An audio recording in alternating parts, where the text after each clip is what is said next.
I don't know why I think that smoke effect is funny. What's up, y'all? It's our call-in show. That must mean it's Thursday night. It feels like it snuck up on me this time. So the deal is if you're a member of our locals, if you're a member of our YouTube, if you are a member over on X, then you can jump in and join us. We can chat about whatever you guys are interested in. This is your show. This is what we do for you guys. And I'm catching all kinds of wild stuff right now. We have nonsense going on over on X. We've got a FBI created a new rapid response team. The Temu Trump. Is it Temu? Temu or Temu?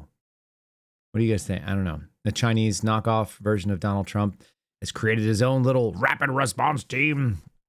They have 3,000 followers. Trump has 1.2 thousand. Yeah.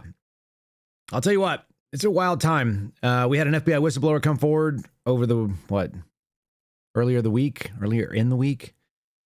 And immediately was set up for retaliation. Well, luckily this time we got a little bit more infrastructure. So we had Tom Massey step up and publicize it. Dan Bongino had a little shit fit, is what my dad used to call, somebody used to call it that. A little pissy fit that he threw. And typed up a lot of angry, emotional Dan Bongino things. Yep. It's been a week, y'all. I was up till midnight last night doing a space, and apparently it caused Julie Kelly to also be up till midnight so she could clip whatever part she wants. I'm apparently, I am being declassified live. So we should probably say it right now while we're sitting here. But, you know, Julie Kelly, thanks for listening. We really appreciate it. We're probably going to drop some bombs on you, you silly old hag, you. But that Chanel doesn't buy itself, does it, y'all? That's why somebody's got to go out there and chill for big agriculture. The MAGA grift is a good one if you are a MAGA grifter. And I would say that we actually kind of deserve better conquerors or better clowns or whatever the heck these people are. But we really don't. This country's not serious. I've just been watching Donald Trump decide to nuke his own base. Just tell you people. I'm telling you that that interview with Laura Ingraham, it does not sit well with me. I don't know how to feel about it other than I'm just super disappointed. All right. So the phone is connected. The line is open. Did I need to announce that to you all? The line's ready to go. So you guys are ready. Anybody who has thoughts to share, we'll keep it open for as long as it makes sense up until a reasonable end time. And then I'm going to try to get some shut-eye. I'm still helping with Steve Baker on a lot of the stuff that we're working on in the background here, just because he keeps pinging ideas. I'm keeping him saying, caller number one, you are on the air. Who is it and where are you? It's Owen from Delaware. Hello, sir. Mr. Owen from Delaware. How are you, brother? Good. I'm on vacation this week because I had so much I had to spend some of it or I would run out. Wouldn't have enough, wouldn't get all done. Well, that's not terrible. Use it or lose it in my work. Yeah, that's fair. No, it's not. There we go. Hold on. We lost it. So I've been doing the honeydew list. The honeydew list. Yeah, and I still need to get out to the range. I've been lazy and haven't done it, so I'm feeling somewhat bad about that. Oh, really? Yeah, and the weather's awesome, but you know what? I didn't plan on my buddy figuring out a pipe bomb subject, so, I didn't know. Yeah, work comes first. I guess. It's not fun. It's not fun work. I don't really want to do it. It'd be nice if, the people who got paid to do it did it, wouldn't it? Shouldn't we have a federal agency that does this stuff? I don't think they do it any better. So, I mean, they got more access. They sure as hell got more access. They're making Steve do it instead. That's true. Yeah, I got a complaint with you, though. That Burn Notice show, we started watching that, and I'm almost done with it. I'm on season 7 now. We've been binge watching it. Yes. What's your complaint? You like it? No, I do. My wife likes it, too. So now it's like, okay, we watch that over and over again. It's like 2 hours a day, maybe a couple episodes a day, it seems like. Yeah. It is addictive because it's like popular. It's like popcorn. It's easy to take down. Yeah. Although now that I'm watching it, at first I was like, oh, I know that gun. Oh, I got pissed. I go. now they're kind of getting into some of the stuff. It's like they always have C4, which is kind of funny. But I mean, that's their characters and stuff. I think I like the first 5 seasons better. The 6th one's kind of yes. And then the 7th one is like I'm getting started in that one going. it's getting a little bit better, but I mean, it's like any show, you know, the formula works if you stick with it, but then they start trying to change things and change the formula, and it's not quite as good. They try to do too much. I'll finish it off. Yeah, they try to end up doing too much like plot development stuff. He could just be on the run indefinitely. Drama. Just let him solve people's problems. We don't need a backstory that just continues. Like, we don't need a thread. Nobody wants to have a thread. Just procedural. No thread. Just MacGyver. There's a problem. Yes. He's going to solve it with whatever he's got in his hands and the back of his pocket and whatever's in the environment, and that's it. It wins. Yeah. You know, I like that part better, but yeah, it's not terrible. I mean, it's still better than a lot of other shows out there.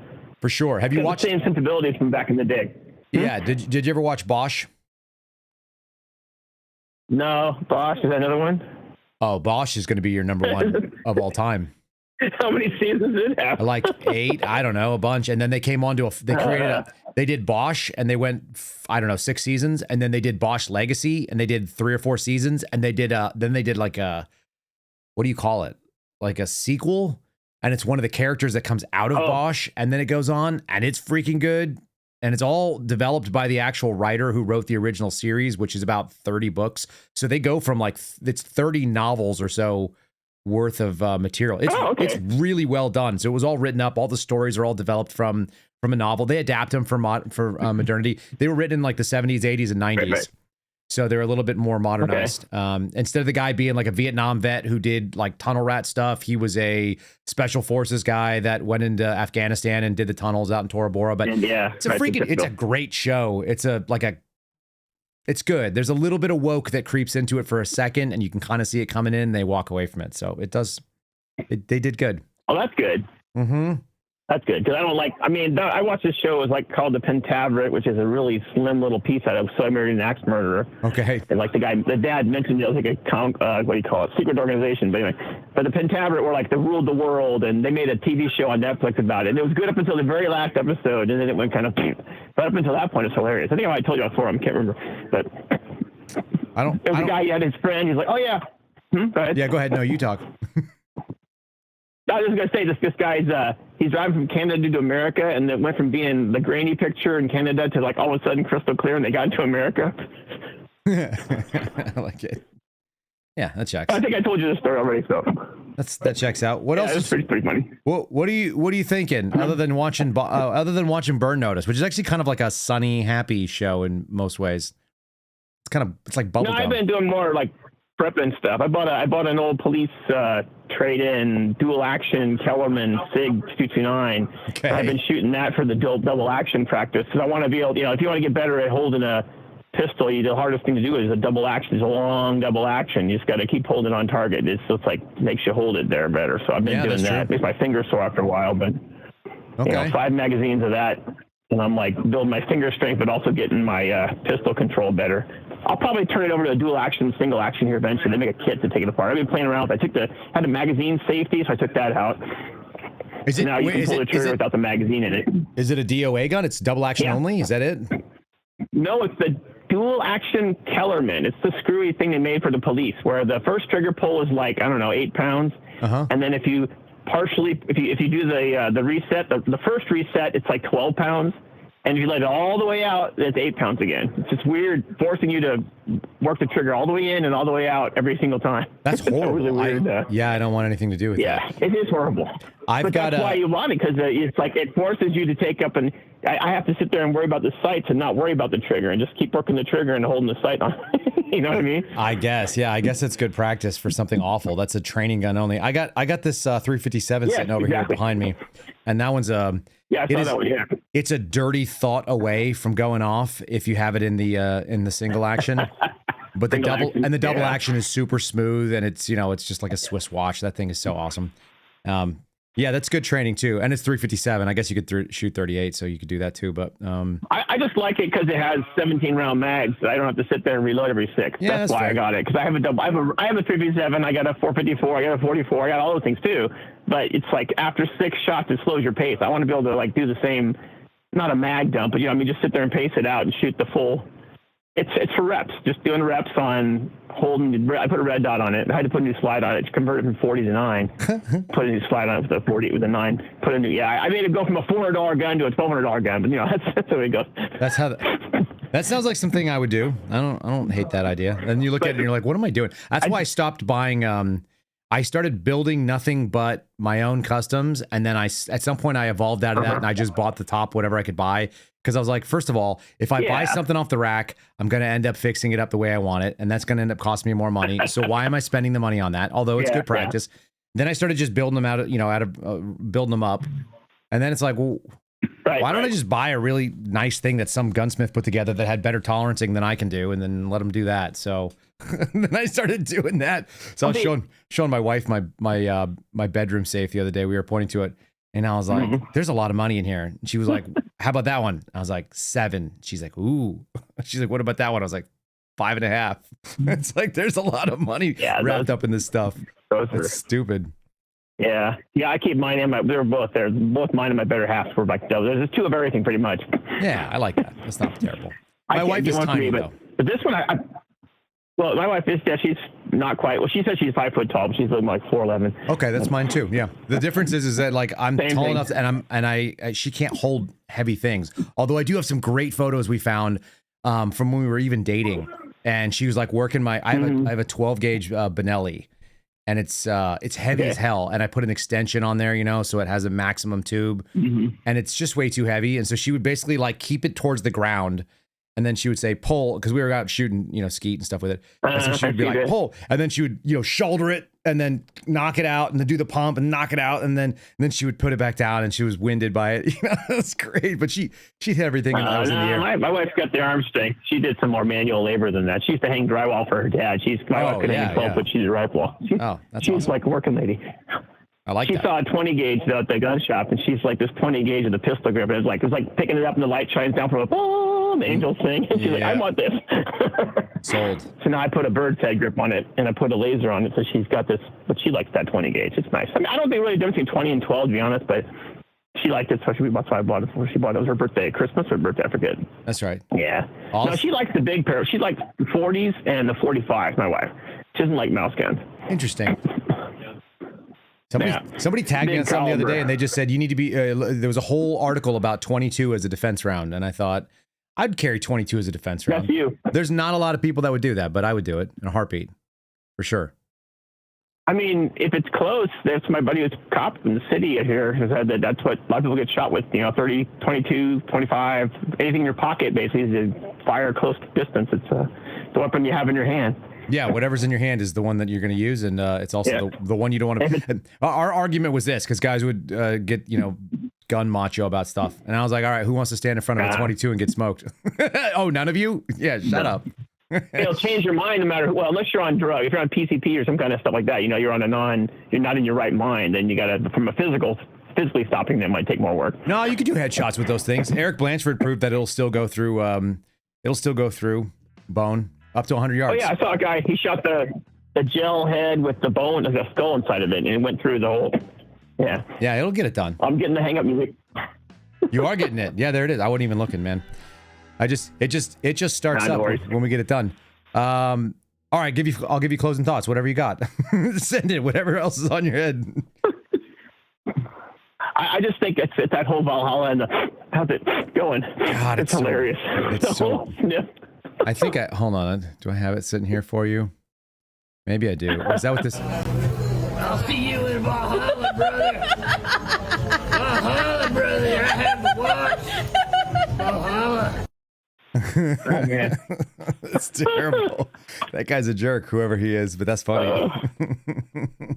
Yeah, it's bad. No, you can't unsee it now. You got to make fun of the people in power. You got to have, that's the old court jester thing. You got to go do that. They don't like it. Besides, it makes them think about how stupid they are. Maybe they'll actually correct. I don't know. Nope. We'll see. No, not this guy. I agree. It should. A normal person would ask some questions, but that's not where we're at right now. So yeah. I can only hope for like the best and then prepare for the worst. That's about right. That's where we're at. All right. Yep. Well, let's see if there's anybody else that's got some things to add. Owen, thanks for diving in, buddy. You're welcome. Bye. All right. Have a good one. All right. That clears the line. I could talk guns all day, guys. If you don't know, this is just My brain just does that. If I had more time, that's probably what I would do. I'd probably spend more time just checking out what I have in the closet, but you know how it goes. Have we heard, I'm seeing the chat up there. You guys like the Valhalla stuff. Do you guys can you appreciate the bumper music we have for the travel heads up? We got caller number 2. Caller number 2, who are you? Where are you? Welcome to the program. It's me. It's Tracy from Iowa. How are you? I was going to guess, but I thought, well, what if I'm wrong? That'd be bad. I don't want to guess wrong. It's all good. Hi, It's Tracy. all good. How you doing? So I'm okay. How are you? Outstanding. All things considered. Good. All things considered, I am well. All things considered. Mm-hmm. You know, I gotta throw a few things at you before I get to my funny story for the night. But you know, with the Metro card Mm-hmm. being purchased a year before Mm-hmm. and not being used, Mm-hmm. and then suddenly used for the pipe bomber, Mm-hmm. and then, you know, follow my line of thinking here. How many people were in on this? Did the undercover or plainclothes Capitol police officer discover the pipe bombs at the DNC right on schedule at like 1 o'clock because Trump was supposed to be done speaking by then? And it just so happens that that's when the incursion happened at the Capitol. And so the person in plainclothes walks to the vehicle with the 2 guys in it eating lunch to tell them, hey, there's a pipe bomb, nod, nod, wink, wink, head off in wherever the hell he was going. But then those guys finished their lunch and then managed to finally get out of the car. So how much of this was planned and how long out was it planned? Unknown, not real clear to me, but it definitely seems planned, and there definitely was a lot going on there. And I saw some more video footage today that's also pretty bizarre. There's so much of it that I would like it if we had a competent FBI that would, you know, maybe do the job that we paid them to do. Then, Yep. Exactly. We're just in such a dark spot. Like too many coincidences. They're not even coincidences. They just look super obvious. And I know. These people are awful. Exactly. You know? It's just really shameful because 1, they arrested Steve Baker in the first place. 2, they're like, he's going through all this stuff. They've sent their attack hag at me. So Julie Kelly's out there. I'm looking at the video. I did a scroll, like basically constantly slow scrolling through her Twitter page, and it's 85% me. There's something wrong with that lady. Oh, jeez. Like, what happened? There really is. She's not okay. Yeah, she's no. And I listened to a couple minutes of hers before I could scroll past her, but she was like, Kyle lied and he's lying. And I'm just like, you're such an idiot, because he never said these things. But in any event, it's lonely. So I would love to entertain you tonight. All right, I know it really is, but I want to entertain everybody tonight with the stories of the cows and the bulls from when I was a deputy way down south in Texas County, Missouri. Anyway. Okay. I just gave away where I was. But anyway, so I had the distinct pleasure of, for some reason, being the cow wrangler with my patrol vehicle. Okay. So I have a few different cow stories for you. First one, I was on duty when there was a murder that took place in the county. There were other deputies on who were closer, so I wasn't like out of pocket or anything. Well, I was out of pocket, but everybody else was close by. I was busy with a cow out on the road. Mm-hmm. It was on a curve. It was dark. The cow was black. I had never been on duty before for an actual murder taking place. So I was, I want to go. And I'm stuck with a cow. And so I just basically, I wrangled it with my patrol vehicle into some farmer's field. I just opened a gate. Just a rando? It had to be their cow. Yeah, it was just a rando cow. But it had to be theirs. There were no other farms close by. But he got a new cow that night. So my next entertaining story with the bulls, I came around a corner and there are 2 massive full-grown bulls walking down the road. Is this And common? so Like, was I it that didn't- rural? Is it? Yes, Okay. I was in a very rural area. So there's two massive bulls walking down the road, and someone said, "Oh yeah, they belong to this farmer. He's out looking for them, but we don't know where he is." Okay. And I was like, "Okay, can someone help me get them off the highway? That would really be helpful." So they started wrangling them and putting them through a graveyard to go back toward their farm. Nice. And one of the bulls freaked the hell out when he was walking across a grave. Yeah, you're not supposed to walk Started past people. running, and I was like, "Oh my god! I know. Don't send the bulls through the graveyard. It's not a good idea." I feel like that's. But I the feel like best that's. cow story ever. Okay. Sorry, what were you saying? I feel like there's some country wisdom in there. I just don't know exactly how to articulate it. And there should be some old lady who says it, who had her grandma say Yes, it about absolutely. bulls and graveyards. Bulls right. and graveyards do not mix. Mm-mm. So I'm on patrol one night. I don't even know where I was going, but there was some dude walking down the road, and it's dark, and he was an elderly guy, kind of portly, and of course wearing the bibs and things that somebody sent you, those kinds of things. So he's walking down the road, and I'm coming up kind of behind him. He trips and literally rolls down the side of the road into the ditch. And so I stopped to make sure he was all right. What were you? He You were was just fine. He driving? just- Hold on. Help me understand the scene. Yes, And some fat guy just I fell was on down in his patrol. obies. He was wearing his overalls. yes. And he Quick. rolled. So Poor guy. he, Was he I know, drunk? I felt so bad for Was him. he So I- drinking? no, he was just old. He's just and old. walking down Sometimes you're just old. in the dark. Yep, exactly. And you're so laughing at him. I stopped, made sure he was okay. I know I am. Oh, it Mm. gets better. So he gets up and he gets on his way. So I don't know where I was, but I was still outside of my patrol vehicle. Now, again, we're very rural down there. And so suddenly I hear rustling in the bushes. Okay.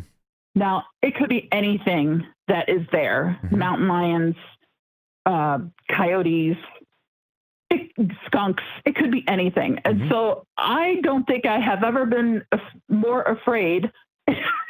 So I hurried to get into the patrol car, and I grabbed my flashlight after I got inside, and I turned it on. I had been parked on the side of the road with my lights going to let other traffic know that I was there. Right. A cow was very entertained by the flashing lights and wanted to come see what was going on. You And drew so him in. I literally ran from a damn cow. Just drew in you a right in there. pasture. Freaked me out. 'Cause It I was could have just been like, oh my God, teenagers. what is coming at me? Tracy, it could have been teenagers. It could have been teenagers. It could have been a mountain lion. It could have been anything. Could have I been a just mountain wanted to get off of the road and into my car. And I turn around and it's just a cow trying to see what's going on. We have a Is children's book about this situation. It's called Oh, really? what is it called? Something Lullabies or Time to Sleep with the Brave Cowboy or something like that, or Lullabies with the Brave Cowboy. I can't remember what it's something about the Brave Cowboy. Bedtime and the Brave Cowboy. I don't know. And it's a cowboy and he's scared of everything. He's scared of a stick and he's scared of he's scared of something else and Yep. and then he sees a wolf and he keeps thinking it's something scary and then he says, well, that's probably just a bunny rabbit because everything else wasn't scary. And then it's a wolf and then he sings them all a lullaby. And so I get to do voices for my kiddos with that. You know, Oh, it's so cute. I think it's a human thing to be scared of the dark in general. Like, you know, actually there's a really great who sings Fear of the Dark. What am I someone tell me this. It's a metal band. You know what I'm I talking don't about? know. No, I don't. Sorry. Fear of the dark. Yeah, it's so hold on, I'm looking it up for you. It's Maiden. Yeah, that's what I thought it was. Okay. It's Iron Maiden. Oh, Listen to it. okay. Yo, listen Gotcha. to that song in light of these okay. especially in light of the last story. And he gets you. A lot of people get you. It's a great song. Excellent. He's just talking about walking into a room and not knowing what's in there and like reaching for the light switch and just feeling kind of stuff like creeping up your back because you just don't know what's there. Exactly. It is a very human thing. And it's a ripping song. It's really good. I'd play it, I think, but they would just, maybe we could play it. I don't know if they would kick us off for playing, what do you call it? For playing copyright music. I might play it in a second. I love it. I'm a Maiden fan. So I went from watching the dude roll down the street to getting scared by a cow. Listen, don't be hard on yourself. One day you'll be falling down the street and rolling into the ditch. Somebody will be laughing at you. I will. I guarantee you I will laugh about that and call you the very next week to let you know. As long as you're not peeing on yourself, you're still winning. That's all. That's the rule. I haven't peed on myself since, so you need like a little sign on your door. It's like 38 days since peed on self. Keep it inside put it in your bathroom. That's all. Don't give it to everybody. That would be perfect. That'd be unsettling. It'd be good for your guests that pop in and go, well, that's interesting. Didn't know. Awesome. Well, you have a great night. I will. And keep us apprised of what's happening. I will indeed. With the Pangino crowd and it's not all stopping. That stuff. It will not be slowing down. No. And it's just got to be, I can totally see where that plainclothes officer, quote unquote, discovered the pipe bomb right on time. I saw videos today that they're still in the process. And we still don't know their name either. No, we don't know what's that even more fun? name. I spent some hours today pulling old Dan Bongino clips so we can do Dan versus Dan, which is my favorite game. So I guess excellent. I guess he forgot he had a podcast for like a decade. So probably poor guy. Definitely bring it. Yeah, it's gonna come out. All right, Tracy. All right. Thanks for calling in. You have a great night. You do the same. Thank you, ma'am. Thank you. Bye. Bye. Fear of the dark. I wonder if I can figure out a way to pull that in. What do you guys think? Should we pull that in? Oh, we just missed one. So sorry if you guys just try to dial in. You try to catch it too short or cut in too quick. I'll give it up in there. Yeah. I kind of want to play Fear of the Dark, but I don't know if I have a way to put it over to you guys, but I'll give it a shot. I'm not opposed to it. Stand by. Let's get a call on first, and I'll set it up. I will set it up. Caller number 3, you're on the air. We're gonna get Fear of the Dark at some point. Who are you and where are you? Hey, this is P. Ed Weirdo again. Mr. Weirdo. How you doing? I'm well. How are you doing? I'm hanging in there. Hey, Yeah. I had a question about the whole persons of interest 1, 2, and 3. Got it. And I was wondering how come the guy who was Capitol Police who was living with the suspected PO1 or whatever, how come he's not like person of interest number 4? Yes. Okay. So here's why. So I'll break it down for you.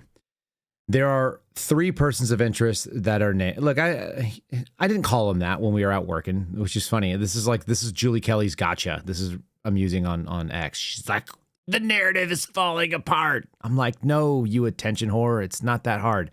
We didn't call them that. We had their names and their social security numbers and their addresses, and we had pictures of them, and their date of birth. You clown. We didn't call them person of interest by number. That's how people that are sending emails back and forth to congressmen call them.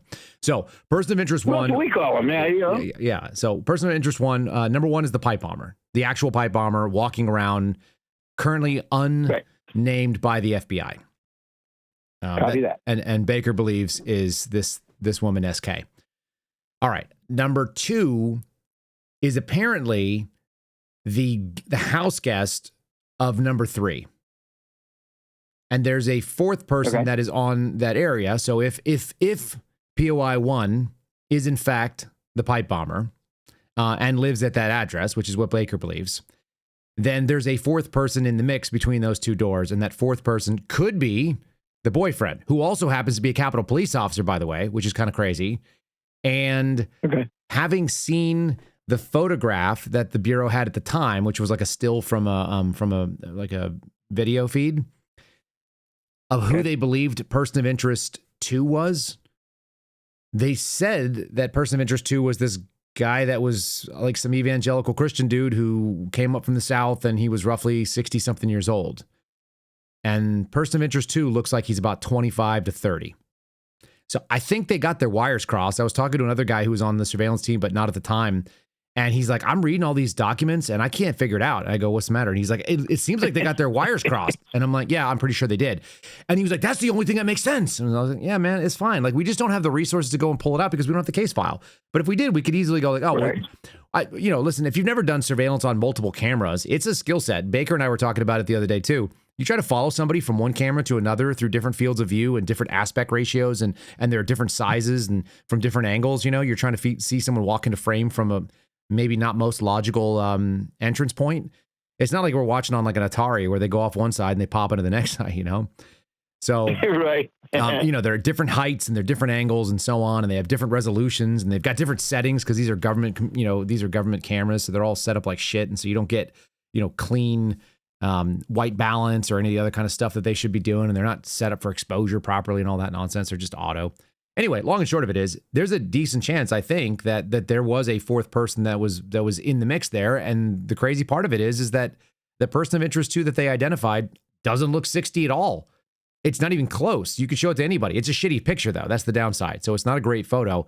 Okay. So wouldn't it be nice if somebody actually, if they just did what they should do, which is release footage? It wouldn't be that hard.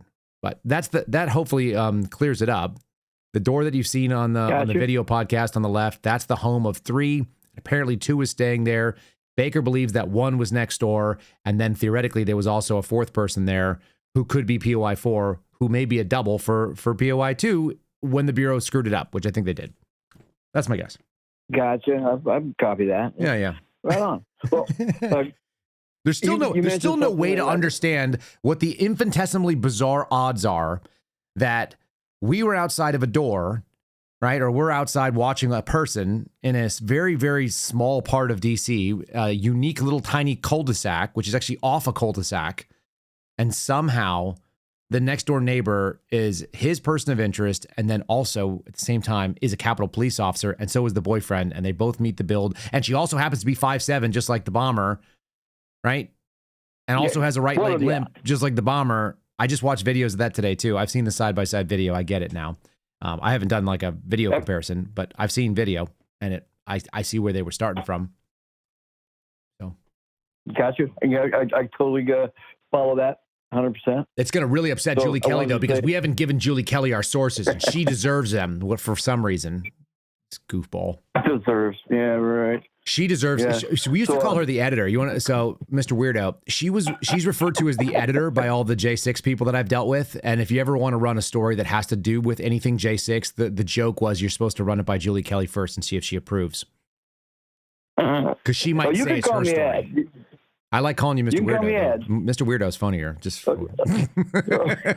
it's also semi-respectful, but also not respectful. I will take it as it is. Yeah, very good. Yeah. So what else you mentioned last week about your early days playing paintball with Tippmann. I did. Right. Well, I was one of the because I'm old. I was one of the progenitors of whatever started that craze. Back in the day, we played a thing called the National Survival Game. Oh yeah, and we used a single shot pistols. And I'm telling you what, I ended up buying a business from a guy that was running it in Colorado and running it myself. And I played so many games. I think I played 6 games before I got my first kill. And I got shot in every imaginable part of your body that you can think of, which brings me back to I think it was a show 2 weeks ago. We were talking about the collection of nerve endings and how curiously painful certain things can be when shot or snapped with a towel. And at the end of our games that we would play, regular standard capture the flag, we would do quick draws. Where we would load our pistol, put it on the ground in front of us, and somebody would drop a handkerchief. When the handkerchief hit the ground, you go for it. So me and my best friend did a draw off on that. And I come up and I hit him right square in the solar plexus, man. It was about, 20 paces away. Nice. And just took the wind right out of him. But he hit me just a little far south of where I hit him. And I'm telling you what, man, I don't know what happened to the pistol. Just went up in the air, and I started dancing around. And the thing was, is that this was like 1983, 1984. Mm-hmm. And at that time, Denver University, they had a lot of exchange students. Okay. And the exchange students they had there were from Ecuador, El Salvador, down there. And those people back in the day were all at war with each other down in their home countries. Right. Okay. So these gals and these guys that are playing there, we're out playing in the field, and they're all speaking, Ecuadorian and El Salvadorian, and we're thinking, oh God, they know where we're at. They know where we're at, and they're up there playing, and they can hear us moving around. Go, oh, they know where we're at. We know where we're at. Oh, but there was a lot of gals, a lot of girls who were playing up there, and I was recollecting this with my good friend. He's still a good friend of mine. And he said, man, do you remember that time? He goes, dude, I never saw so many people laughing so damn hard in their life. And I said, you know what? They probably went back to their home country or back to wherever, they were. And that's a recollection that they'll have. It'd be like, yeah, it's like, why would we be at war down here? That was the funniest shit they ever saw. Because I'm telling you, man, my hands were down my pants and I was rubbing. Yeah. I had one very near danger zone shot where I was kind of like squatting down. This is probably 15, 16 years old. I'm squatting down, so knees wide, you know what I mean? Like, and I've got kind of a lean forward, and someone shot me right in the nuts. But the pants were so taut from I was wearing like, camouflage fatigues, and they were braced out that it actually hit it like a trampoline and it bounced up in the air. So the ball didn't actually snap. It just flew up in the air, and I caught it, and I ended up shooting it back at the guy. I still remember that. That was, 30 years ago, whatever the heck it was. My first game. Not recently. My first game, I took one right in the kisser. Mm-hmm. I you didn't have masks and stuff back then? Would you have just goggles or something? Not then. But the next game I had a mask on. Yeah. And that's the game that my friend shot me on on the wiener. And then we started playing with cups. And so me and my friend, we developed full face masks that were camouflaged and elbow pads, knee pads, and we went at it, man. After we became impervious to that kind of stuff, we just went at it. And it was a single shot gun, we played a different kind of game. Yep. Because you have a different kind of like you can do the full-on rush, Okay, man, let's rush for the flag. Some of us are going to die, but some of us are going to make it, right? Kind of a thing, But when you're with the automatic weapons, it kind of took that element out of it. But I got so damn good with the nail spot that I had to stop playing because I was making too many headshots. It was just because that's where you look to somebody for recognition. Your eye just immediately goes to that.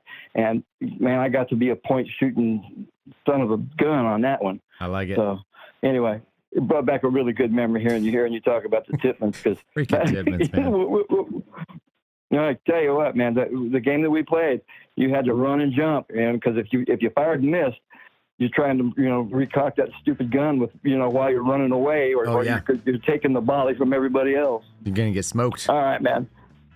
Outstanding. All right, man. Good memories, good times. Good to call you. Yes, sir. Thanks for sharing it with me. Yeah, no problems, man. You guys have a great night. All right, we'll do it. And that is that. Okay, so that kind of hopefully clarifies at least some of these questions. Listen, I get it. I don't freaking know. I'm reading the stuff from Congress that they wrote, trying to suss out who's who based on the storyline that they put us. You guys are always trying to jump in right on top of each other. I love it, though. All right, caller number 4. We're lining them up. We're stacking the pattern. Number 4, who are you? Where are you? Welcome to the program. Well, hello, my friend. Oh, there he is. How we doing, Chaos? See, look at this. Doing people. well. This is how you do it. You get like a signature hello. Yeah. What's up, man? DFW, Locals, Rumble, YouTube, and now X. Oh man, out of control. Well, thanks for that. What do you got going on? What's going up in the DFW area? I tried to get in on that space last night. Oh yeah, I think I saw. Yeah, I think I did see your handle coming in. I wasn't running the guest part of it. You didn't miss anything. I had to tape up my bay windows after your warning. Jeez, what a freaking weirdo, huh? Hey, he struck me as a little strange. I think maybe the car accident might have gotten to him a little bit more than him or his doctors thought. Or maybe he was always like that. And I mean, that's just the state of the place that we live. You may have to tell Which should people. really scare people. You may have to tell people what that was. The people didn't hear Well, it. So we did a space. A weirdo called in. How would you? What would you characterize that other than mental illness? I would characterize it as somebody who's a parasocial You have like a diagnosis. para-enemy, like a para-enemy, almost. Never met Kyle. Has I never? I guess maybe talked to you once before, and you gave him a death. I think we had about the Maybe. same kind of exchange before. He came in with some crazy ideas and accusations, and I'm like, get out of here, dude, you freaking weirdo.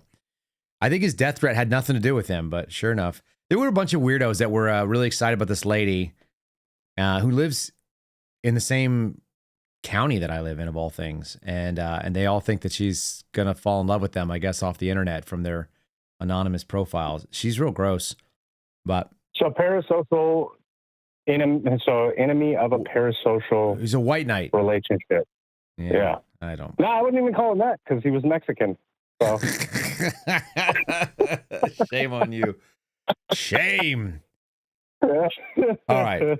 What else is going on? That was silliness. What were you going to bring up last night? So last time, deism, I'm pretty sure you have not had the time. I've seen. I applaud you, sir. Number one, I had to take a week off to follow everything that was happening on X. Mm-hmm. Hey, you have a pattern, and so I could get a little bit of work done in between, but I was just like going through, and I was like, okay, just trying to piece together all of the bits and pieces of information. I did want to introduce something I forgot last time. My costume to Little Chaos's zombie pirate was a first mate, and then I put an eye patch on my forehead because Third eye blind. my third eye blind. Yeah, I was with you. I tracked that. I'm tracking. I can get behind that. I had to explain that to everybody else. Nah, you know, this is the thing. Just remember, the average IQ is 98. I know. The average IQ is 98. Oh. 68% of Americans fit between 85 and 115. So what are you going to do with that? I won't say what I was tested at. Keep it inside. That's all good. Yeah. So I did. So deism we'll put off for next one maybe. I mean, I'm familiar with deism as far as gentleman- the general tenets of deism. I know a lot of our the founding fathers kind of fell into that category as opposed to Christians. So I'm familiar with deism in that way. It's not something I've like looked into that I want to espouse for anybody, or I wouldn't have a theological. No. I'm familiar I with get that. the watchmaker theory kind of concept of an absentee sort of God, you know, fire and forget. I mean, I get that part. A little bit. I'd have to pull it up. Honestly, this is more for me than it is for you. Okay. Because I don't have it. Right. I don't have it pulled up. I have a table very that. specific explanation. Yeah. Got it. But there are a couple of things that I. So in regards to, and I know you've talked ad nauseum about the pipe bomber thing. So I want to bring a little bit of levity to it, right? So I have two things. One is a working theory that I'm thinking about. Okay. And this is the more serious. So you have this out of towner, and I was tracking with you the whole way. This out of towner reaches out on social media randomly, comes and stays with this person, and then I don't know what the time frame is. It seems like maybe 4 years, but we don't know what the context is within those 4 years. Yeah, I think no, it was 4 years because he came back for the inauguration. So he was there for January 6th, then he was there about 4 years later in a couple of days, probably 4 years and 10 days or something. Mm-hmm. Right. So there's 4 years of maybe interactions missing. But here's my running theory on that. We've seen the CIA do this with color revolutions. We've seen the CIA do this with multiple different facets of requirements to be inside of a country or placing you next to somebody. Sure. And on the video, from everything that I've read, and if I'm tracking properly, which God knows I'm a little bit of the R word. Sorry, I don't want to give Julie any more ammunition than It's okay. She's super than is excited right now. necessary. But here's something that kind of jumped off to me. So the same thing, them getting off at the same time. Somebody mentioned something about the subject switching hats, which could be a wire cross. I do agree with you there. Mhm. But the guy met with two other individuals. Right. Yeah, and they apparently they checked them out, but again, who and what context? Did they check? How did they clear them? From the two additional individuals? Yeah, supposedly. Because it says unidentified. Yeah, well, unidentified until after found. So there's a little bit more to it than that. There's obviously Okay. that was a moment in time. What I can tell from Loudermilk's summary is that they grabbed like a moment in time, but I don't think they had access to the full case file. I just don't think they did. That it's not well fleshed out. I think they were given summaries of certain things, and all that's pretty bizarre too. But it doesn't Well, make. Go ahead. My theory ultimately led to the possibility that you've got somebody coming in that hasn't talked to this guy in forever, that also happens to be next door to the alleged pipe bomber, Yes. and also the boyfriend that lives together, which I didn't put that on my bingo card. Yeah, nobody did. Boyfriend? Yeah. I mean, even the people that work with her thought that was surprising too. And so did the guy who lived next door. So yeah. I mean, she presents a certain way, but not nobody. she didn't always have that hair. She didn't always look that way, by the way. The short hair and that kind of thing, that's kind of that's a later in life thing. When she was younger, even through college, she had like a long braid. So she looked a lot more feminine. And who knows, maybe ideology, maybe just being an athlete. I mean, I wouldn't want long hair if I was an athlete either. I'm playing soccer. Well, I think she played pro. I mean, she played pro soccer for a year, which is interesting. Well, again, which leads to more evidence as to why this wasn't on anybody's bingo card. Yeah. Do you know what the colors were for her pro team? She played for the Columbus Eagles. If I'm remembering the photo correctly, black and orange or black and red, something like that. Black and yellow, just like the shoes that were out there. So I was kind of wondering. I went down a little rabbit hole today of looking at shoes and seeing if anything in there, if they had a team. They did seem to have a deal with Nike, but I don't think they had any for turf shoes per se. And also the turf shoes came out in like 2018, and she apparently had moved on to her next job by then. So who knows? But you know what? Sometimes you get kind of like locked into a color pattern, and like that's how you kind of associate. Mm-hmm. So who knows? And maybe she had a bunch of other stuff that was black and yellow.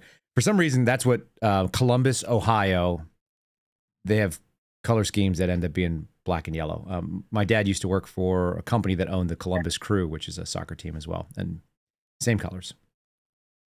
Neither here nor there. Well, I mean, I'm tracking what you're saying as far as the potential intel connection there, and who knows? I mean, we don't have anything on that at all. But some guy that travels randomly, I'm sure there are people that are missionaries rather, that go overseas and do their thing.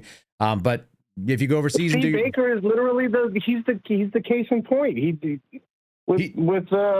definitely had going out and doing the music stuff. He was doing shady stuff. Yeah, we've had that. I've made that funny analogy to him as well. So yeah, it's a thing. I mean, having people do sort of subversive or get close or help a dissident population and smuggling and all that kind of stuff. Like that's what National Resource Group does, the NRG from the CIA, which is their domestic branch that recruits people in the U.S. that go overseas that are going to be there logically. So yeah, it's a thing.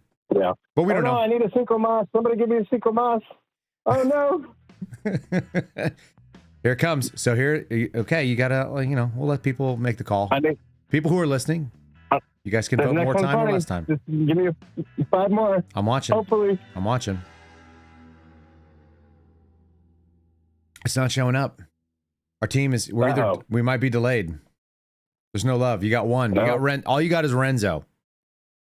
Oh, man. Renzo and Jen gave it to you. All right, there you go. You got it. No, I'll have to. You got it. You got a couple of people coming in late on your bag. So if you guys don't know the deal, if you're new here, like we do a 10-minute timer, and that's kind of the nature of the thing. But also, after the 10-minute timer, you can grab a few more minutes if people want to give you a few more minutes. And so you have to say the Cinco Mas. There it is. All right, you got 5 more on the clock. Send it. What else you got, Chaos? Okay, so I've got the spin. I have the spin for Okay. Cash and Dan, Okay, go for it. and possibly Wait, is the this- entire Trump administration. Is this free PR advice? I mean, if they use it, there's going to be obviously the very smart, beautiful, and wonderful, amazing community that we have that they'll know. So I don't know if it's free. Okay. I mean, so here's the spin. They continue to say nothing, Mm-hmm. and we continue to connect pieces, and little parts continue to drip out. And then they actually go and arrest this person if their evidence or whatever it is they find that, you know, can match it. And then they abolish the FBI and abolish the Capitol Police and fire Cash and Dan. And a month later, they just happen to drop in an interview. Look, the rod was so deep, we had to implode it. All right. I had to hop on the jet, which was completely and totally outside of everything that I had to do. I had to get my girlfriend to sue everybody. All right. I had to do the pipe bomb cover up. I had to do the Epstein cover up. All right. Look, we did it, but we did it for 4D chess. All right. We had to put the light to the roaches because given the light of the situation, we had no choice. All right. I won't buy it. No way. You can't sell that to me. Well, no, I know you won't, but You there's can't sell that to thinking people.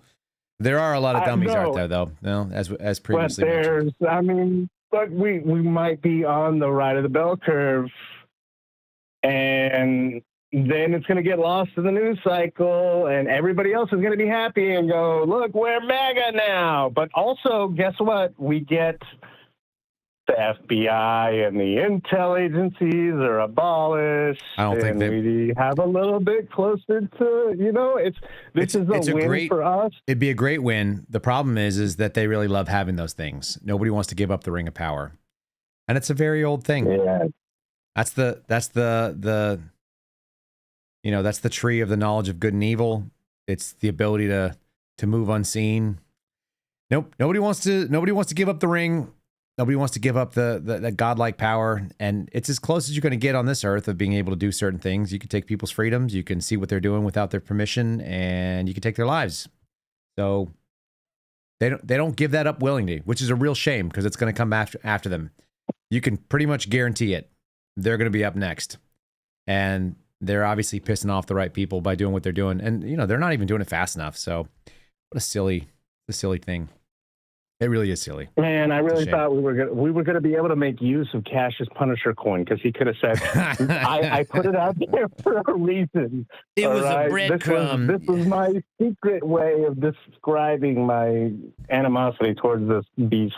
I got to go back and read some of the Q posts that he used to make because I think he used to do some Q posts just because it was enough to get people excited. And gosh, I was gonna add that into the I was gonna make Alpha I was gonna say put Alpha Charlie in charge of marketing of the Q posts and it's so silly, turn it into a whole thing. We could spin this could be spun, but they're not gonna like it, and the people who see through it, they're not gonna like it either, and they're not gonna believe it. Yeah, we're not even gonna get that outcome. Happening. That outcome would be tolerable. No. We're not gonna even get that. I actually had my buddy Alfredo Luna, who's been on the program before, and he's a good guy. He's like, I'm still holding out that 5% chance that you really love these guys. I'm like, I do not. I wish bad things upon them right now because the stuff they're doing behind the scenes, which is not yet mine to talk about, it is really, really bad, guys. And so I believe it. I hate doing a tease thing on there, but I really want this story to come out, and I'm really trying to angle to make the people who have it push it. It's just not mine to give yet. It's going to have some real impact, but it's truly awful, and it will destroy your faith in the people that are doing the things out there. That anybody who has a shred of faith that they're acting is in good faith, it'll wreck it, and I don't say that lightly. So, oh well. I have been not a fan of the government since I was 10. Yeah. So a couple decades. That checks. That's the right answer, at least. Yeah. Nothing changes, and unfortunately, it is a sad reality that we live in, that the system is what it does. That's correct. It is. And the only people who don't know that are the ones who don't want to acknowledge it. That's what it turns out. Yeah. Mm-hmm. Yeah, no, I called it. We're cooked. We're cooked. Yeah, you're right. We're cooked. All Yeah, right, buddy. we're completely, totally cooked. There is something that I do have. This is going to be for a later date. It's just, I mean, basically the explanation of the logical conclusion to everything that's happening right now. Mm-hmm. So stay tuned next week, I guess, guys, and see whether or not, the explanation comes in. Yeah, hopefully yeah, we're definitely cooked. We're definitely cooked. All right, bud. Well, you have a good night. Thanks for calling in. We'll do a deism thing some other time whenever you have your notes in front of you. And until next week. One last thing. Yep. Julie Kelly has something to take to Dan now. All right. Hopefully. Maybe. And we might see something from it. That's not what she does. No. She's looking for gotchas, man. She's going to have to try to find something salacious. Silly lady. I know. I can't take her seriously. I can't. Neither can I. All right. Get off the phone here. Chaos till next time. What do I say? Get off my phone. That's what my New York people say. All right, boss. We're out. All right, that's it. Open up the line. And yeah, so sometimes you can get a couple more minutes in here. You never know if everybody votes it down. What is the it's this dark thing. What did I say? It's the face for radio and a voice for print. I stand by that. Julie Kelly is not an attractive person, nor is she easy to listen to. Nobody needs to hear about that. Who is my caller number? What are we on to? I think we're on to number 5. Caller number 5. Let's call it that. Who are you? Hey, Carl. This is Ag from Cincinnati. How we doing, sir? Not too bad. Not too bad. Outstanding. Hey, great spaces last night. That was awesome. It was 4 hours long. Is that how long it ended up being? It felt like it was 1,000 hours long. That was exhausting. Yeah, no kidding. I mean, I re-listened to it today. It had a lot of info in it. Fair enough. But yeah, I listened. I woke up in the middle of the night to you and Alpha making dildo jokes. So that was pretty hilarious. That is a great tactic, by the way, though. If anybody's not familiar with the tactic, let me just you want to tell them. You remember what the scheme is? It's really good. It works well. You go ahead. No, it's real simple, folks. Perfect. Go ahead. You go on Amazon and you find a strap-on dildo that you send to your friend's wife from him in a gift notice and say, "Don't tell me when this arrives. Just break it out when it makes sense." You can only do this with a certain type of friend, obviously, but it's infinitely hilarious. And then if you're cheap, which I am, my buddies and I actually crowdsourced this. So we hit up a couple of other friends and we're like, send us $10. They're like, why? And you're like, you're buying in on this joke. And they're like, oh, okay, I'm in. So then we got $10 in and then we mailed it off. And then we started, whoever had the Amazon account. Actually, the last time we did it, we had my friend's wife's mom's, it was his mother-in-law's account that we ran it on through Amazon, which was great. We bought a gift card and did it. But then we sent it off and then he was just keeping us updated. So we were all catching emails or text messages throughout the day of like where it was on the Amazon tracker because it was like next day delivery. Fantastic stuff. Jeez. And then we didn't answer the phone when he started hammer calling us because he was, freaking out about it because his wife was freaking out about it. We wouldn't answer. And we're like, what's up, dude? We're like sending text messages back. What's up, man? You good? Anyway, that's what you woke up to. Shame on you. Yeah, it's ridiculous. Go ahead. What else you got? But no, I'm just talking about the whole week I saw. Last week we were playing for Steve Baker, and we didn't know if the story was going to come out. Yeah. Now, what do you think? The story did come out Friday night. So I think first thing that happened Monday morning, they tried to put a spin on it that this was a lone terrorist. Yes. And I don't know if you saw a lot of accounts with that. Yeah, this is a lone person. Yeah, lone wolf action. Yep. That didn't stick. They saw that didn't work. Yep. They completely ignored it, like Megyn Kelly, Clay Travis. You can look at the timelines. Yep. So then that happened, and then a bunch of influencers started attacking, whether it's you the suspendables, everyone reporting it, or ignoring it. Yep. And I got booked on Newsmax, and then they canceled me, which is great. Exactly. And then today, as if we needed more proof that there's a uniparty, Democrats bust out the Trump is on the Epstein list again, and Republicans are on talking about the Epstein list coming out. So distractions from that again.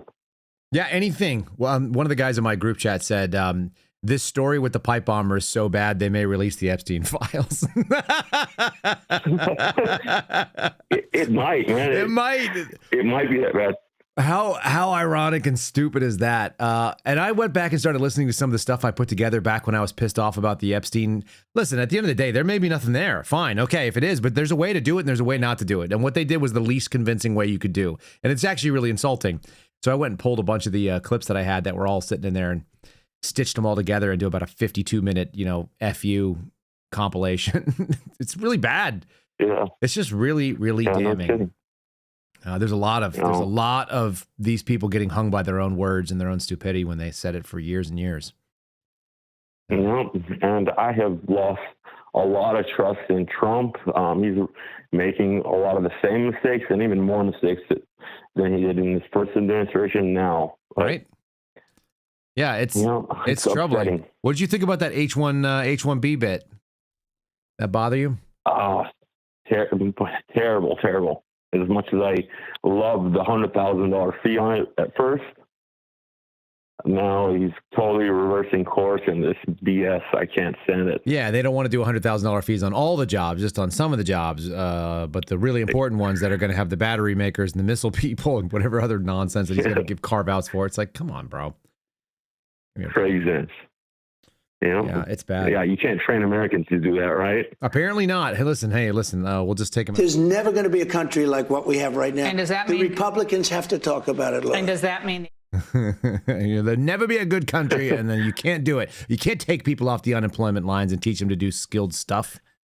I love that she was like, "What about when we were young? Like they used to." She's right. She's freaking right. Yeah, no, good on her. The first time I was happy with the Fox News host. Yeah, they almost always just get tread on. They must also understand that their brand credit, like Trump's only there for what, 3 more years? Then what? Yep. You sell out your honor, you sell out your capabilities there. It's nice to see someone recognize that you better start pivoting now. It's going to take a while to turn that image. Anyway. Exactly. Good on Lori. Yeah, but there is a little light at the end of the tunnel. All right, tell me what it is. I'm sure you saw the Tim Dillon clip I sent you, and there was a few other clips on Kash Patel's girlfriend. So, that is the most I sent a picture of I was running around with just the Barbara Streisand's house. You know what that looks like from sight? It's on the cliff in Malibu. I was just putting it underneath things because they just did the worst thing they could do.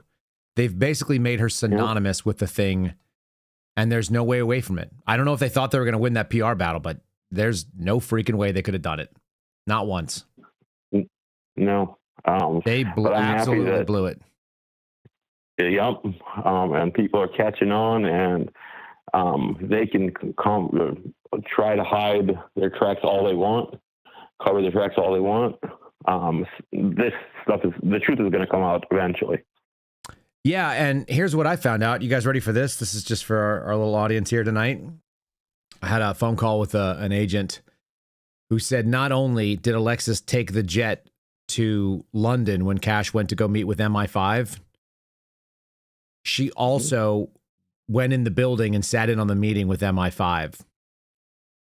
So one of my buddies likes to say this. He has this expression when someone does something that sounds like the thing they're being accused of. He says, not beating the allegation. Yep. And it's like, I mean, not beating the allegations, weaseling your way into an intel meeting between the United States and MI5, 2 Five Eyes countries. She's not even a government employee. She's not sworn in she doesn't have a security clearance. What in the actual shit is she doing? And he brought her along and took her into the meeting apparently. So Patel went in, and he also showed up, and I didn't read all of the New York Times article the other day. I didn't realize it. I got more information, and then it confirmed what the Times said. He showed up in a hoodie and like tactical pants, and everybody he was meeting with was in a suit. And they actually dressed him down and said, we dress like professionals here. And apparently he shrugged it off and was really disrespectful. I mean, he's just burning. The reason why MI5 gave a story to the New York Times like that is because they were embarrassed that he even showed up like that. But we have a really unserious sort of man-child running around doing this thing. It's insane. It's really crazy. I mean, what on earth? So. I know. And at the beginning, it was funny comparing with Tom Haverford, but he is an embarrassment. Yeah, Tom Haverford is charming. He is. Yeah. Cash is not. And that Tim Dillon song paints it perfectly. There's one from Foundering too that's pretty dark. I don't know if he does a parody of Winnie the Pooh. Have you seen that? I haven't yet. It's not bad. He's talented. He's a guy, but he has like some real edgy lyrics. Let me just say it that way. So it's FOUNDRING. If people want to find it, Foundring. Go find him on X. Yeah, you'll hear some. Okay. You'll hear some of his piano tunes. Make sure you do it in a place where you're not going to get fired or canceled by HR, because that's a real thing. Stuff every bit of it's edgy. Kidding. But anyway. Yeah. Mm-hmm. Awesome. Well, thanks for all the podcasts all week and everything. I almost didn't do one today. Do you know that? I almost was like, I just take a break. I don't know. I just wanted to take a break. I just looked out there and I went, everything feels really disappointing. I don't like being like Mr. Bad News. And I looked around and I went, the freaking government's open. Like that freaking ruins my day. It really is disappointing to find out that the government is open and they didn't slash everything. What happened to the government agencies we were going to get rid of? I heard we were going to get rid of Democrat agencies, whatever the hell those things are. But like all government agencies being gone, I'm fine. Nope, nothing. Not only that, but TSA is going to get a bonus for working during the shutdown. It's like, come on, man. Jesus. Yep. I can't believe it. It's awful. Nothing happened during the shutdown. Did anyone run into any problems? I didn't. Not me. Although I just read a report that said it may have done like tens of billions of dollars worth of damage, but I don't know what to. Maybe somebody can tell us who it is. Put it in the comments or jump in the chat or something. Tell us what it is. In any case. Yeah, but anyway, all right, well, thanks. And yeah, the reason I haven't been able to be in the chats is I've been at work, working and going back and forth to Cleveland. But yeah, enjoying the shows and the X Spaces. So thanks a lot. No, it's my pleasure. Thanks for being part of the team there. And, someone's got to go earn a living, it turns out. I found out that 40% of the people who live in the Bronx are on food stamps today. I didn't realize that. It's like 600,000 people. It's freaking insane. And 20% of New York City as a whole is on food stamps, even a place like that's that expensive. So anyway, we're cooked. I think Chaos was right earlier, but someone's got to go earn a living. So thank you for doing it so you can pay for other people who don't. And you and me both. You. All right, man. Everyone have a great night. All right, do the same. Thanks for calling in. Thanks. All right, we're jumping off there. I see people in the chat going, holy shit, is that true? The answer is, that's what they say. That's what it looks like, as far as I can tell. You guys might need to hear a, jam. Should we do a jam? I really do like that song. I'm trying not to play the Kash Patel bumper music, but I really do like it. It's my favorite. All right, let's see here. Caller number 11. We're on caller number 11 now. Welcome to the program. Who are you? Where are you? You got to play the jam. You need the jam? What's up there, Con? This one? Yeah, that's it. Feeling it? It's so catchy. He really did a good job with this. Yeah, totally. I could play this every show.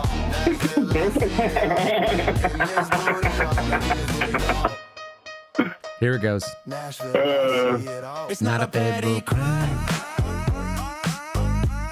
It's a theft from you and me.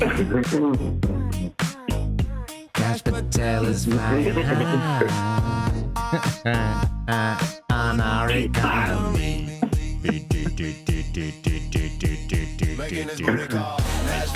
It's freaking catchy, man. This guy could sell Yeah, this. it's so catchy. It's been stuck in my head all day. I bet you more people know that song and would buy that song on Apple Tunes or iTunes or whatever than any Alexa song. Anyone want to take a guess on that? What do you think? I think it would. You know, like he should definitely try. He should do that and put it on there. I'm gonna But he DM the might guy. get sued by that. No, why? It's artistic creation. You can say anything you want in art. It's freaking art. Well, you never know. Maybe they might say that it's not art. He stole it from something using information that he was not allowed to get. Yeah, apparently.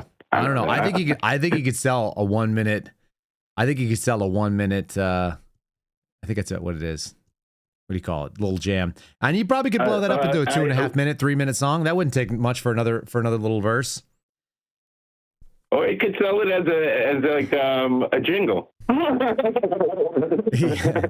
Tell him it should be the guy's ringtone. That it should be for the pilots. That the FBI pilots' ringtones.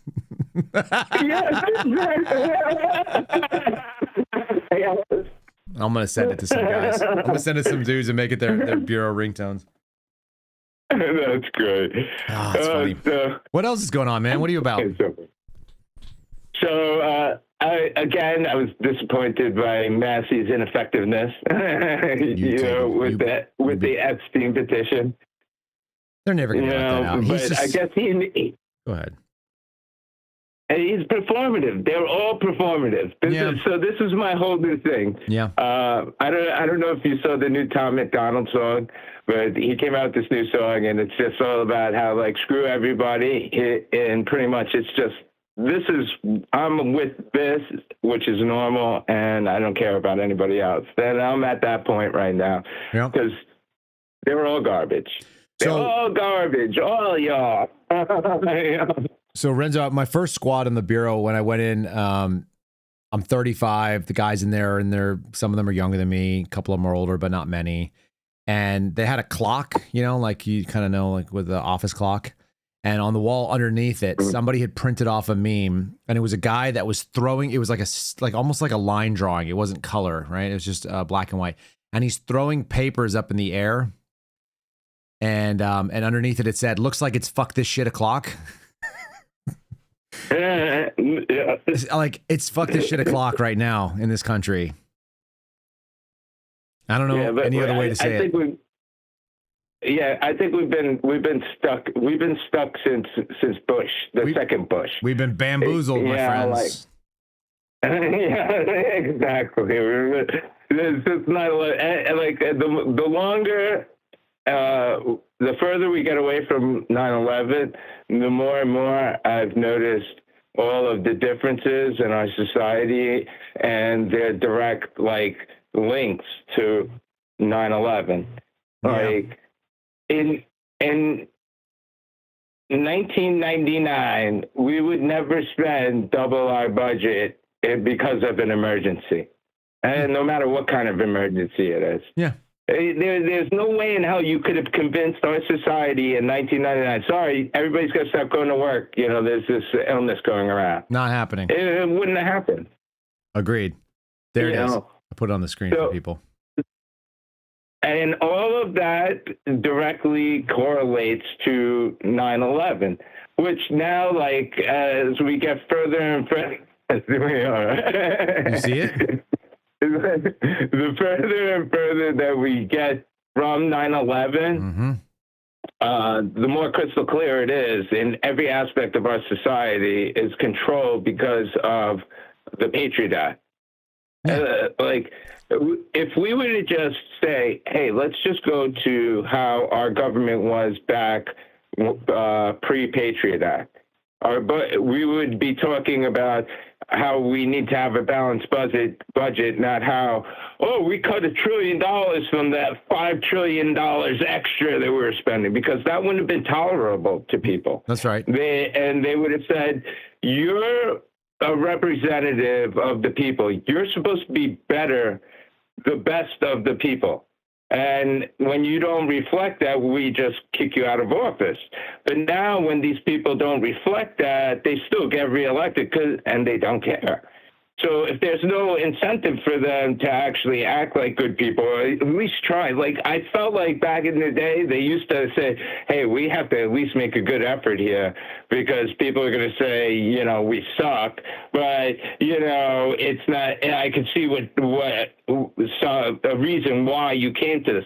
Now, there's no reasoning whatsoever to any of the topics that the people are talking about. They're disconnected, Yeah, so like Trump is talking about this Epstein thing is a hoax, this Epstein thing is a hoax. And I'm like, yeah, you're right, that Epstein thing is a hoax. But everybody else thinks you're talking about the whole Epstein thing.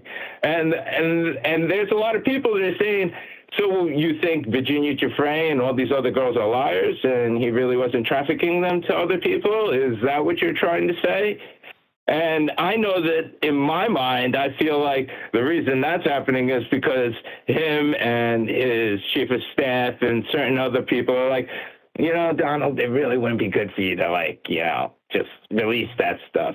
Because there's stuff that you don't know and, you know, you don't really want to know. You need to have plausible deniability here, you know? And somebody bought it, And that's the same thing that I feel like is going on with Cash. That's the same thing I feel like is going on with Bongino.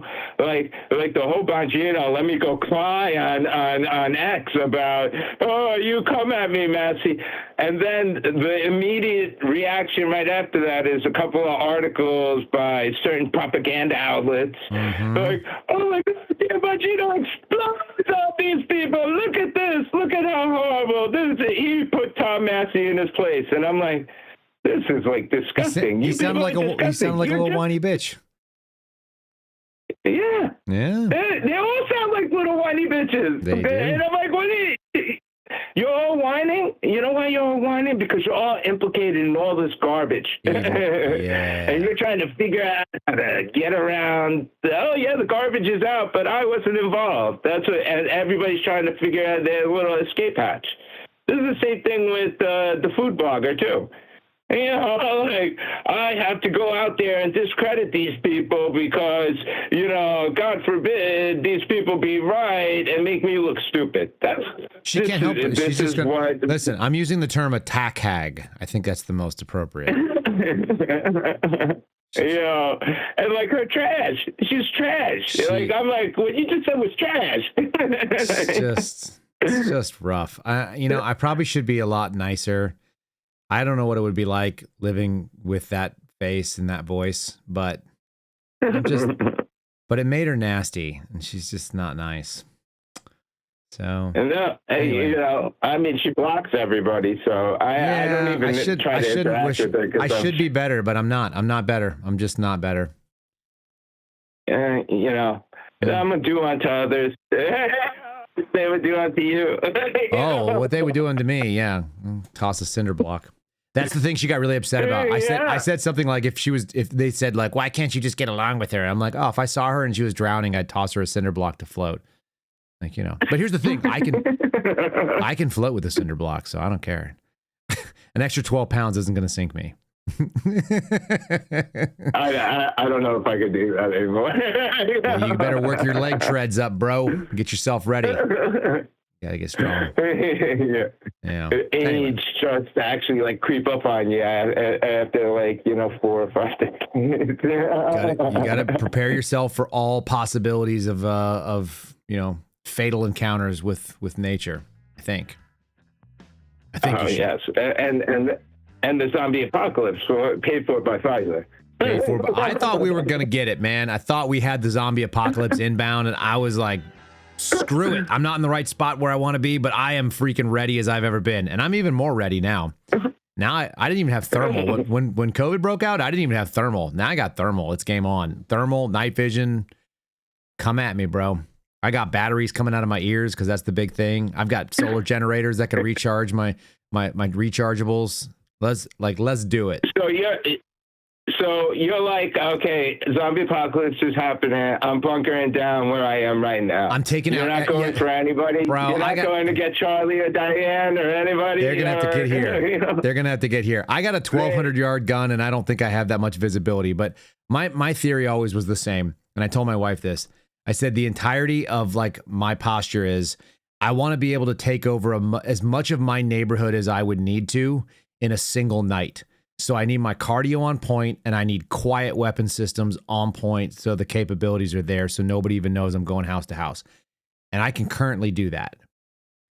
And I can set up silent Overwatch. I may or may not be able, like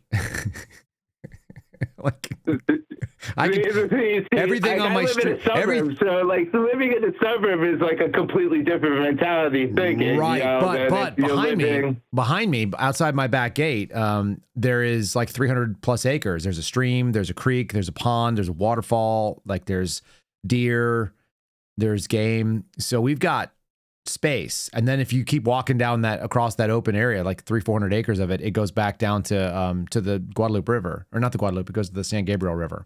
So I've got access to stuff if I have to, but I need to make sure I gotta take some territory. And so if the zombies are coming, I'm dropping neighbors. They better be alive and putting up a crucifix on their front door so I know that they're friendly. Well, that's my whole thing. That was my whole theory. See, that's why I'm like, that's right. Convert or die, baby. A terrible place during the zombie apocalypse. I'm like, it's like, you can't set up this. No. You know, I'm like, we got to be out. You gotta get out. Plus, I've also got the flamethrower, and I've got many, many, many gallons of gas and diesel saved, at least for a flamethrower. I could do some real work. So, yeah, we could solve some problems. And the flamethrower is crucial to definitely taking the zombie out and no infection spread. That's right. Bleed on me. You know? Yeah, we can purify some houses is what I could do. I could clean up some areas. So, yes, exactly. True. Yes, and the house goes down. Oh, yes, the flame. Yeah. I gotta get one of them. Opening up my visibility options. All right. Yes. Take a final thought. What other last minute thoughts you got? Last minute thoughts. Everybody just know they all suck. We're all screwed. It's all I give it till like 2040 before we have the last 2040 is the last election. Okay. So-called election. Yeah, I don't think we're having elections now. I think they're all selections. It's the last faux election. All right. Exactly. Well. All right, and just keep up the good work. Stay safe, man. You know, watch out, and everybody be safe and have a good night. Thanks, buddy. Flamethrowers for all. Okay. Yes. All right, Renzo's off. We're kicking him off the line. I'll take one more if you guys want to do it, and then we'll shut some things down here. It's been kind of a long week. Not necessarily on your end, but being up till midnight doing spaces is. I just felt like the other thing is you guys don't know this, but Steve Baker is not able to go out and do media right now. So I'm doing it, but it's not making me that happy to go do it per se. So that's it. And if you guys don't have it, then maybe I will. No, we got one more. Here we go. All right. Caller number 18. You're on the 18. Program. We're just making up numbers now. I don't even know what it is. Who are you and where are you? Oh, I'm Sherry. Hi, Sherry. And I'm in East Texas. Outstanding. You sound like it, too. I love that. It's a thing. I lost my accent for a while when I was gone from here for about 35 years. And now I'm back, and my accent is back with a vengeance. Outstanding. But, yeah. Anyway, you said something. I was missing a little bit of it because I was a little bit distracted.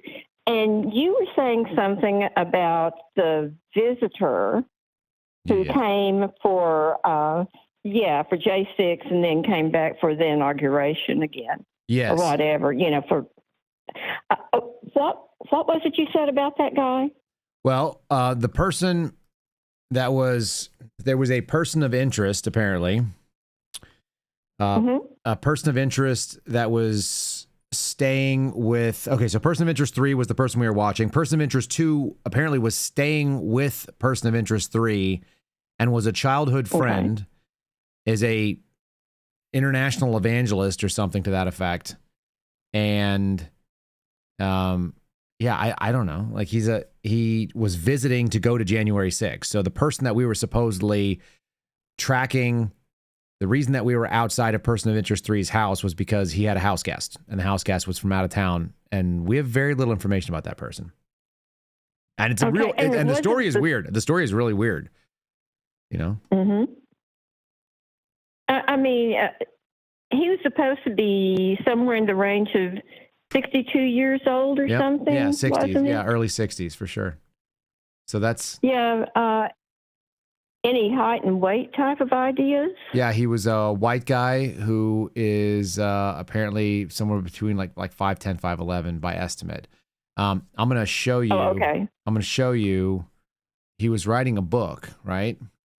And I think this is what his book was for those people who are looking on the screen right now. But I think the title of the book that he was writing, because he was taking pictures like behind the dumpster and all that kind of stuff, and that seemed real weird. And so somebody made an AI version of his book. They went ahead and published it. And it's called Dumpsters That My Friend and Neighbor Could Plant a Pipe Bomb Behind, but I really took the picture because I like images of objects with numerals on them. That's the name of the book. Oh, give me a break. What do you think? There's some funny people on the internet. My gosh. Yeah, well, I don't know. He was running around taking pictures of things where the bombs were planted. Yeah. Mm-hmm. Well, you know, I don't know what he was doing. He just sounds. Yeah, I mean, he sounds so freaky that it made me think of this guy. And I know it's not the same guy, but Vance Bolter or whatever, the guy who shot the yeah, you're exactly right. State people up in Minnesota. And you know, he and he was supposed to gone and done some preaching in Africa, and you know, he'd stay with people. He had roommates. You know, the pizza delivery guy was a roommate, but he was married, and you know, strange stuff. I very much agree with you. I had that same kind of vibe, and I thought the same thing, and that was pretty wild and weird. Really? It's weird. Yeah, I mean, it was the first thing I thought of. I was like, same cloth. You just think, well, who the hell? I don't know. Am I going to go stay with a friend that I've never seen before? You know, I haven't seen in 55 years was the story, something to that effect. They were like grade school friends. And I'm going to build up that friend. And you don't have to check into a hotel or anything. Yeah. And give up any IDs or credit cards or anything. Exactly. Right. And use somebody else's Metro card. Come on. I mean, and use somebody else's Uber account was also part of it. Oh, great. Well, and you know what? This Vance Bolter guy, guess what he does not have? A Wikipedia page. I thought that was interesting. Well, I wouldn't expect him to necessarily. I mean, I don't think I even have a Wikipedia page. Oh, well, we should build you one. Well, I'd rather not. As long as I can go without it, I'm happy to not have it. But yeah, I mean, I guess people would have more accurate information from the lefties if that was the case. Yeah, but I mean, there's a page, the title of it is 2025 Shootings of Minnesota Legislators. But not the guy who actually did the shooting. Right. Tracking. I mean, he's mentioned in here. Sure. But, and maybe because he hasn't been found guilty, but because he was in court again yesterday or today or something, or his attorneys were there for like 10 minutes, I think. But, you know, I'm just seeing a little bit of this. But anyway, I don't think you're weird vibe. Exactly. I don't think you're misaligned on that. It's a worthwhile question. And again, the only way we get the answer there is we have an FBI that does the job that we'd expect. And then, you know, at the end of the day, like they have to kind of say it's been 5 years. We're not getting anything done. How about some actual valuable footage being put out? They must have combed through a bunch of it. Instead, you've got journalists trying to get it, and they're trying to get it through members of Congress, which is what's going on right now. And that's frustrating. I think it's frustrating. I think it's lame. I'm looking forward to some answers. I mean, I think that the work that Steve Baker has done is just great. You know, going and sitting in a room in front of a computer monitor and trying to go through those little clips. I mean, most of those are posted, or a lot of them are posted over on Rumble. Mm-hmm. You know, the committee has a Rumble account. And I mean, those are just, most of them are little clips. It's like, how frustrating can that be? Well, he has access to the actual camera feeds, but you got to go physically there to get it done. Yeah. Yeah. But yeah. By the way, speaking of Congress, did you happen to catch Nancy Pelosi yesterday evening? She did her 4 minutes or 5 minutes, when they were debating on opening the government up again. I did not. What did I miss? She seems to be pulling a Kay Granger on us.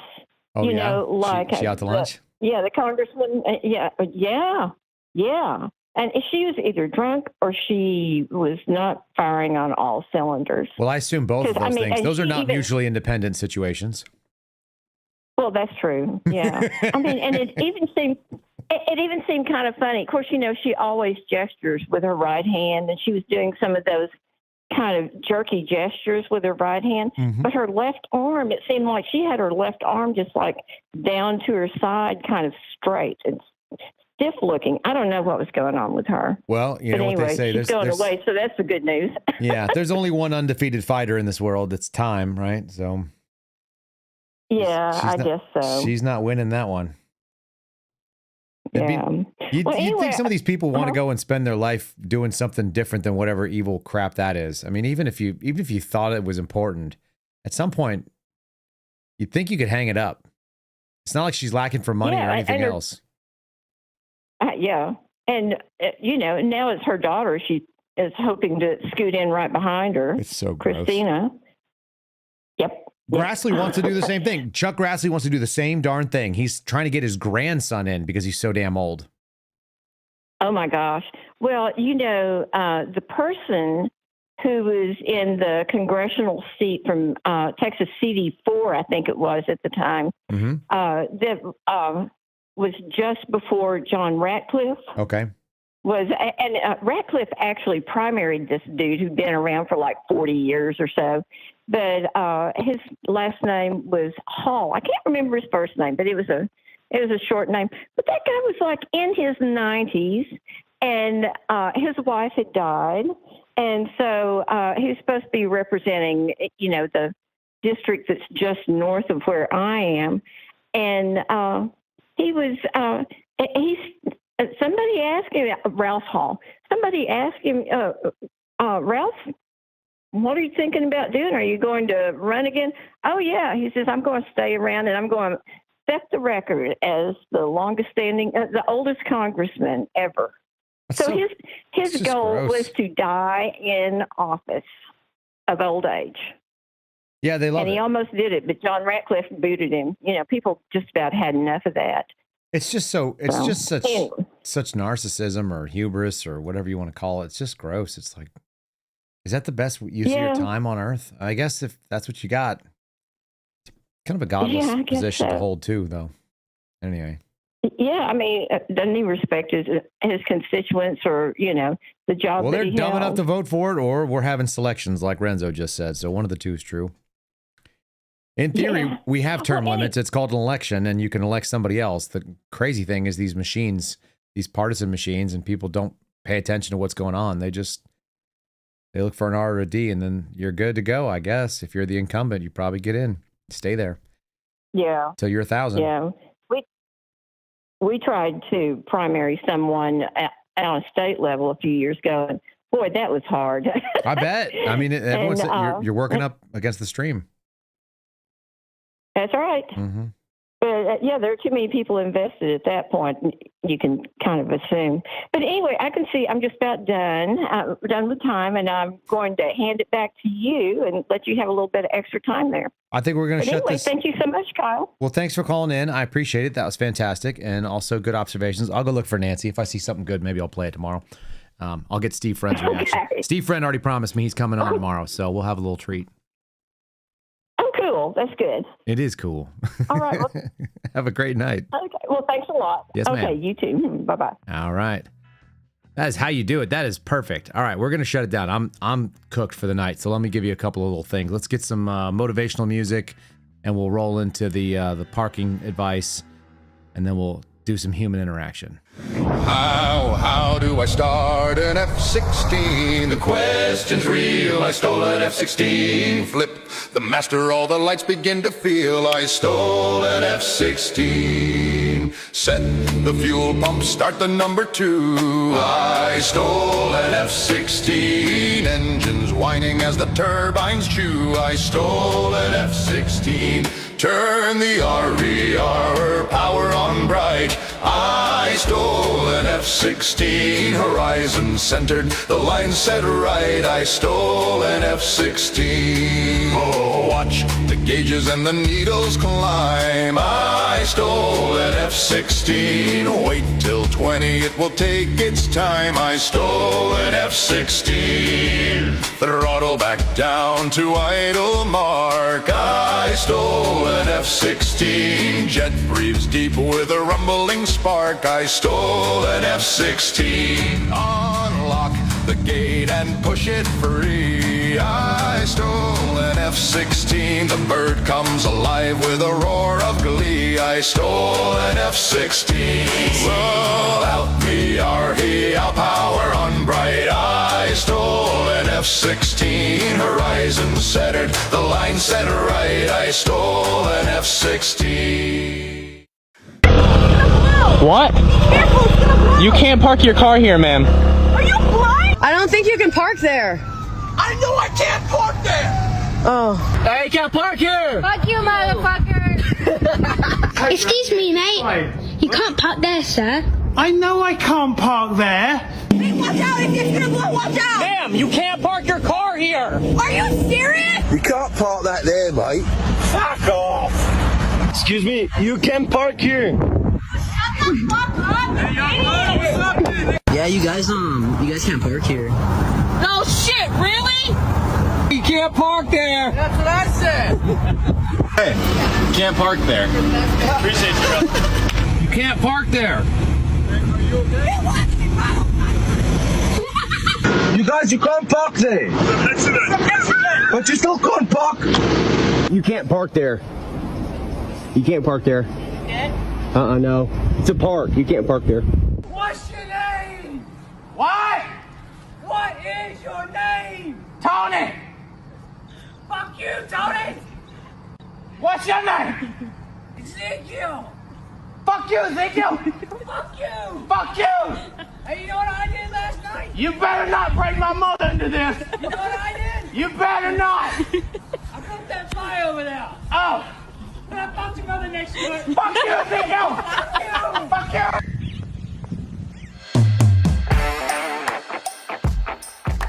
Thanks for listening to The Kyle Seraphin Show, streamed live weekdays on rumble.com/Kyle Seraphin. Follow Kyle on Twitter, Truth Social, and Instagram at Kyle Seraphin.